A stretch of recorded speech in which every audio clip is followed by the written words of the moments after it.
Juli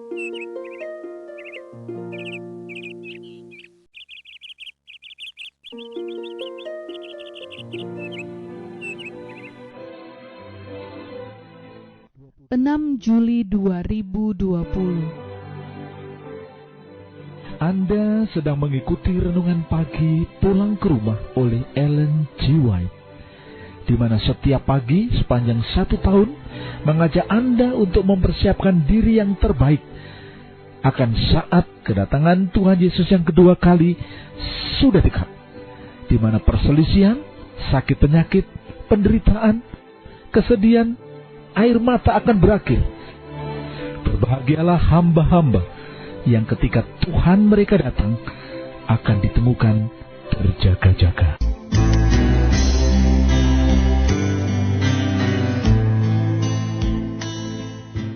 Judul renungan pagi kita hari ini adalah Ingatlah akan Tuhan dalam surat wasiatmu. Ayat renungan 1 Korintus 4 ayat 2. Beginilah firman Tuhan, yang akhirnya dituntut dari pelayan-pelayan yang demikian ialah bahwa mereka ternyata dapat dipercayai.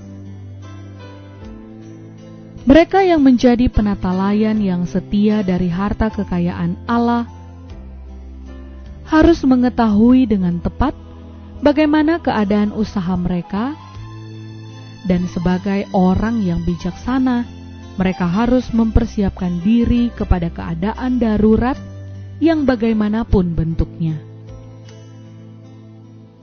Sekiranya pintu kasihan bagi mereka ditutup dengan tiba-tiba, mereka pun tidak meninggalkan kekacauan yang begitu besar kepada orang yang berkewajiban untuk menentukan status harta kekayaan mereka.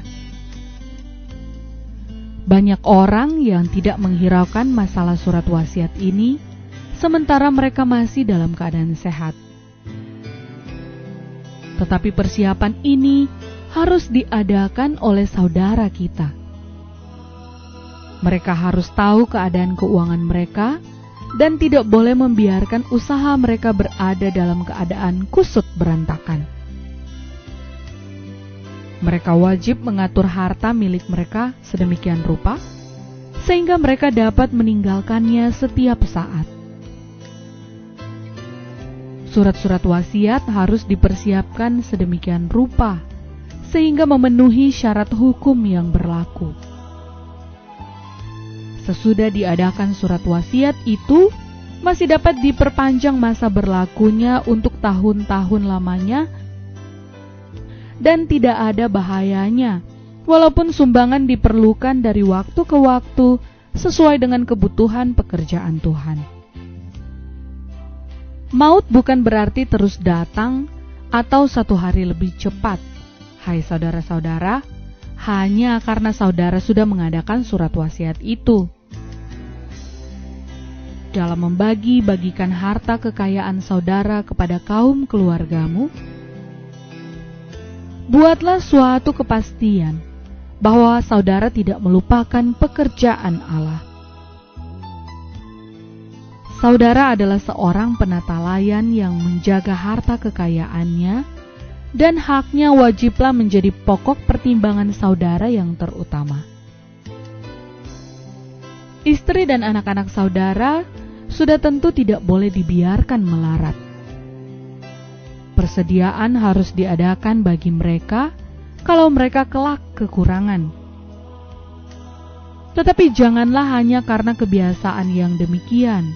Janganlah cantumkan daftar yang panjang dari nama-nama kaum keluarga yang tidak berkekurangan.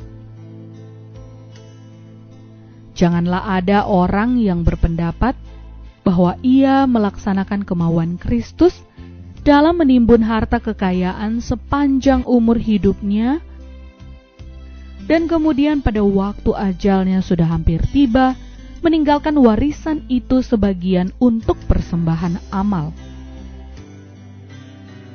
Ada orang yang kikirnya menahan uang pada waktu mereka masih hidup, kemudian merasa yakin bahwa mereka dapat mengimbangi untuk menutupi kekikiran mereka selama hidupnya, dengan meninggalkan sebagian dari warisannya untuk dipakai memajukan pekerjaan Tuhan. Tetapi tidak ada separuh pun yang diserahkannya secara sah akan bermanfaat bagi usaha yang dimaksudkan. Saudara-saudara yang kekasih, adalah lebih baik kamu sendiri yang menabung uangmu di bank surga, dan jangan mempercayakan penata layananmu kepada orang lain. Para orang tua harus sangat berhati-hati mengalihkan talenta-talenta keuangan yang sudah dipercayakan Allah kepada mereka, kecuali mereka mempunyai bukti yang dapat dipercaya bahwa anak-anak mereka menaruh perhatian, kasih dan pengabdian yang lebih besar kepada pekerjaan Allah daripada yang ada pada mereka sendiri, dan anak-anak ini akan lebih bersungguh-sungguh serta lebih giat memajukan pekerjaan Allah. Seri Membina Keluarga Jilid 1, halaman 379 dan 380. Demikianlah renungan pagi kita hari ini. Nantikanlah renungan pagi besok dengan judul Penata Layanan Karunia Tuhan. Salam sejahtera, salam sehat, Tuhan memberkati. Marilah kita tutup renungan pagi yang indah ini dengan doa. Sungguh kami sangat diberkati Tuhan melalui renungan pagi pada hari ini. Kami harus mempersiapkan kehidupan ini yang terbaik. Bahkan jauh sebelum tiba saat kami meninggal dunia, kami tidak boleh meninggalkan kekacauan. Tetapi kami harus melakukan yang terbaik, agar generasi penerus bisa meneruskan usaha yang selama ini kami rintis, dan juga bagaimana harta kekayaan ini harus jatuh kepada orang-orang yang tepat dan juga pekerjaan Tuhan. Terima kasih, Engkau telah mengajarkan kepada kami hidup dengan bijaksana, dan biarlah kami sebagai umat Tuhan mengikuti petunjuk-petunjuk yang indah. Kami boleh memikirkan pekerjaan Tuhan, memikirkan keluarga kami, dan juga memikirkan orang-orang yang perlu mendapatkan pertolongan. Dalam nama Tuhan Yesus kami berdoa. Amin.